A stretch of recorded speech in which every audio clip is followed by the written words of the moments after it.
Hello everyone, welcome back to my channel, Tomcat Stitchery. I'm Whitney, and today I have got a tutorial for you that I think is going to be very usable in many different applications. But before we get into that, today is Friday, and I want to tell you about a couple of things. Number one, Love Notions Feature Friday. Today's Feature Friday pattern is the Luna Loungewear set.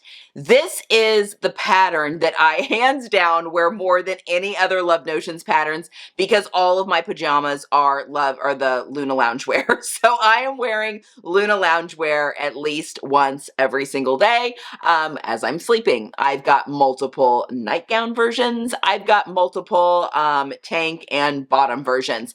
I don't have any of the shorts for myself. I've got the capri, but I have made both the nightgown and the shorts in tank for Jenny before as well. And I have a tutorial actually for how to do the fold over elastic for those straps. And on that note, today's video is also a tutorial. If my tutorials are something that you're interested in, and Jenny's worked very hard on cleaning up my playlists on my channel. So if you go to my channel's homepage, YouTube's home page for my channel, and click on playlists, she's done a really good job of cleaning them up and kind of recategorizing them a little bit. We have an entire playlist called tutorials, and all of my tutorials are listed in that area. Those are different than sew-alongs. Sew-alongs are their own playlist, but I do have one that's just like little bitty tutorials. So if you are interested in having a look-see, we have got those over there. Okay, let's head over and I'm going to show you great way to make Rouleux Loops. Hello everyone and welcome back to my channel, Tomcat Stitchery. I'm Whitney and today we have a tutorial. So if you have been following along, I am currently this month in the middle of a precious fabric challenge over on Instagram. Just a challenge for us all to pull out that really precious fabric we're scared to cut into and actually cut into it and make something wearable out of it. We've got some fantastic sponsors. It's a lot of fun. So if you're on Instagram, go hang out there with us. You can follow the hashtag, which is preciousfabric24. And then if you're posting anything that you're doing in order to enter the contests and giveaways, it's preciousfabric24 hashtag, and then just tag me, Tomcat Stitchery Carmel, to be entered. One entry per person, but you can put as many posts as you want up there. Also, we have an entire smorgasbord of YouTubers that are participating in this challenge as well and posting videos all throughout the month. So I have a full schedule of that down in the description box below. You can go to the Instagram post where it shows you the schedule, but also on my website, which tomcatstitchery.com, we've got a pop-up and you can click a downloadable link that is the schedule. All the channels are clickable and see what everyone else is doing as well. So it's a great way to find some new to you sewing YouTubers as well. Okay. In today's video, so far, I've drafted my pattern for my precious fabric and made this dress from Letter Low. I have a whole video that was 2 Fridays ago now that shows you how you draft a fit to, size to fit yourself pattern using their golden rule system. So I have created this green dress that's here and made a wearable muslin, which is right here. Identified 2 fit issues that I wanted to make to the pattern, as well as just a couple of stylistic things I wanted to change for my final one. But today I am going to show you how I make my rouleau loops. So I have used rouleau loops, which are the really tiny, skinny, pieces of fabric, like a spaghetti strap, for instance. Rouleau loops can be used for spaghetti straps. They can be used for buttonholes, which is what I've done on this. They can be used decoratively. There's quite a few things that you can do. But the trick with rouleau loops is being able to make them small enough that they're not bulky. They're supposed to be very delicate, but also you want them to keep their round nature. So you don't want them to flatten out. If you think of a spaghetti strap, it's it's round. So I have a little trick that my mentor taught me on how to make really great rouleau loops, and it's really pretty easy. And this is the technique that I've used to make my button loops on my top. So this is my muslin because I now have my pattern altered. I've made my couple of fitting adjustments. That was last week's video. And now I am ready to cut out my precious fabric to make, which is this beautiful silk charmeuse from Italy, to make my final blouse. So I'm cutting the dress into a blouse for my final because I didn't need two dresses in my wardrobe, and I'm very pleased about that. But I am going to be using a rouleau loop for my button holes on my cuff for my final. I have a rouleau loop on the back of the muslin to close the keyhole back here. But I think on my silk one, I'm just going to do a little hook and eye there at the back to close the keyhole. I wanted to keep it very sleek and simple because it's a busy print. But I am going to be using the rouleau loops and the buttons to close the cuff on my blouse here. So let's go to the sewing machine and let me show you how I make my rouleau loops. Okay, so we are going to be making rouleau loops. Here is my fashion fabric. And why this is important. So again, rouleau loops can be used for many different applications. I'm going to be using them for the loops that I use as kind of a buttonhole, but it can also be used not only on a cuff, but also you see rouleau loops a lot of times down the front of a dress, whether they're functioning or not, as a buttonhole basically. The back of a keyhole neckline on a garment, it can be beautiful as that, as well as spaghetti straps. You see rouleau loops used as spaghetti straps quite frequently. And also using couching techniques, which is when you sew over something, you'll see them as decorative, swirls and stuff on some vintage garments and that sort of thing. So what makes a rouleau loop look handmade versus homemade? We don't want our things to look homemade, but we would like them to look couture/handmade. So a rouleau loop in the definition is a French word, and it means round, and it actually means to roll, but you want it to be round. So you don't want your rouleau loops to be flat. You want them to be round, like like a worm, kind of. And you'll see where I get that here in just a second.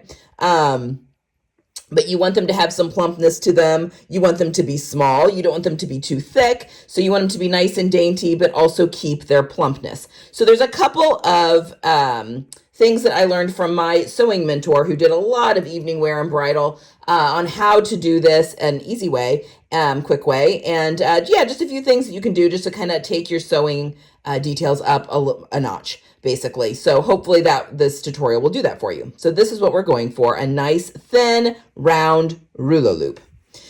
So we're starting off with a piece of bias. So this is a strip of fabric that I've cut. As you can tell, it's going woo woo. Cut on the bias of my silk for my Precious Fabric Challenge.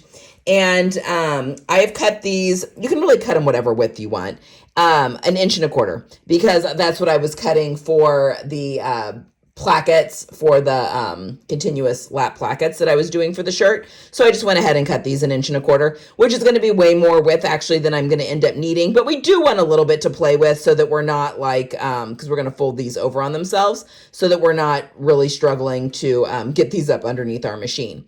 So we just want a nice long strip, depending on how long you want your ending rouleau loop to be. I'll be cutting mine into smaller sections because I'm making mine into little buttonholes. But, if you're making spaghetti straps, whatever, make it the length that you want it to be. And again, it can be whatever width you want. The wider, the better. And you're going to see why that doesn't really matter here in a little bit. So that's what we want. We want our rouleau loop. And then we also want a loop turner. This is a loop turner. I find these to be, I don't often use loop turners. A lot of times I will use a safety pin, or, you can sew a thread at the end and pull it. But for rouleau loops, I just find these things work really well, because most of the time with my rouleau loops, I'm using a slinkier fabric. This is a silk charmeuse. So they just turn super easy with this thing. So this is what I'll be using for this demonstration. They're relatively inexpensive, and you can find them at any of the sewing box stores. They have like this little hook up here with this little clasp that kind of, you'll see how it works here in a second. And other than that, we just want our machine and a nice sharp needle and an iron. So let's go over to the sewing machine, and we're going to get these sewn. Okay, so we're just going to take our strip and we're going to fold it right sides together, with our fold of the strip going to the right side. And I'm just going to, this can get very squirrely, especially when you're using something like a silk charmeuse.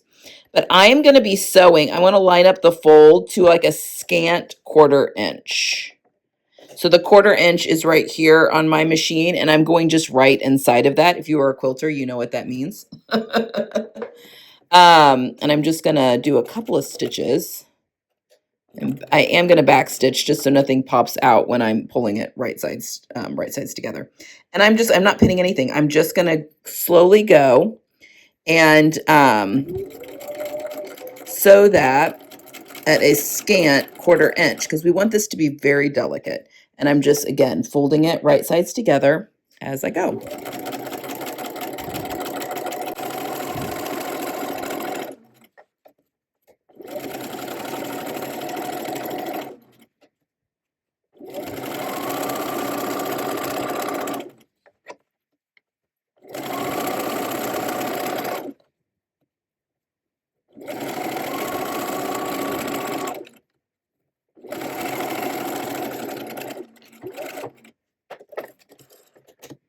Okay, so we've got that sewn really well, really close to that folded edge. So now let's go over and we're going to do some trimming and pull this right sides out.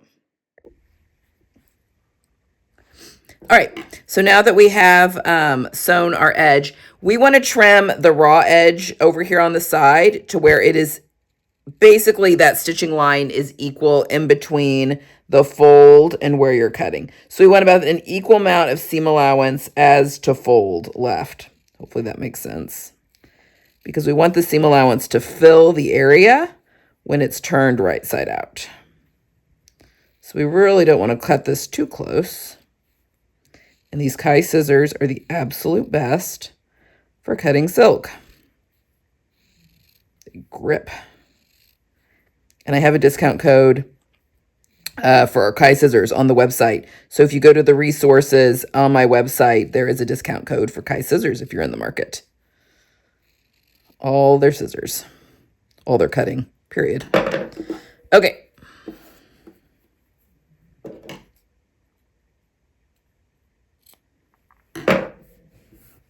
All right, now once we have everything trimmed, we're going to take our loop turner, and we've got this little thing that we're going to pull this part down.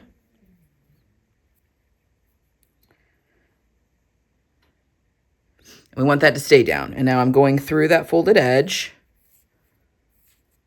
Be very careful when you get to the top though, because you just want the hook to barely poke out like so. And then we're going to pull it down. And then that little piece, that little latch, I'm going to push it up to where it connects with the hook. So it'll go through, it'll pierce the fabric. And now I'm just going to get that started. And then it just pulls right side out.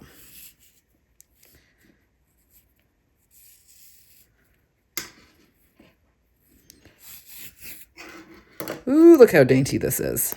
This looks good.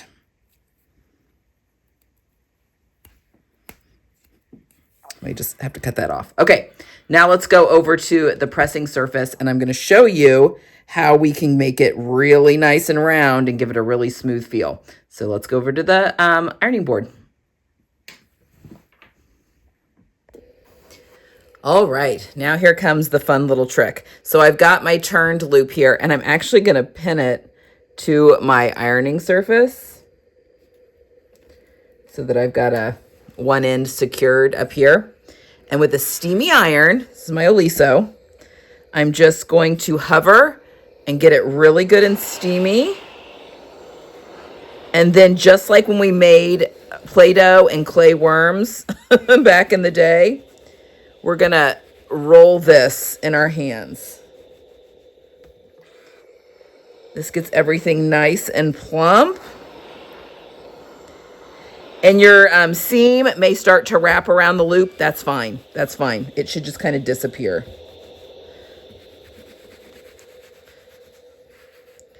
And there we have a really beautiful round rouleau loop. And it's nice and beefy because that seam allowance is still in there and nice and rounded. Now you can use this for whatever you would like, on cuffs, on, spaghetti straps, whatever, however you would like to use it. But that is how you get a really beautiful, round, couture looking rouleau loop. Let me know if you have any questions down below. So there you go. It's a really simple technique, and it's actually kind of fun. And if you're using real slinky fabric like a rayon, which is what this is, or like a silk charmeuse, turning those loops is actually super easy. I mean, you can use stickier fabrics like a linen or a cotton. They're just a little bit harder to turn, not impossible, but just a little bit harder to turn those loops. But again, they're a lot of fun to play with. You can use them in a few different ways. You see it a lot in evening wear, that sort of thing, but also really fun for everyday wear too. And just something a little bit different, a little design detail to elevate your sewing to the next level. As always, if you have any questions, feel free to ask them down below. I'll answer those all as soon as possible. And I'll see you guys again on Tuesday, but then next Friday will be my reveal of my muslin that I'll have fully styled, as well as my final top. So I look forward to seeing you all there. I hope you have a good weekend, get some sewing in, and I'll see you again on Tuesday. Bye.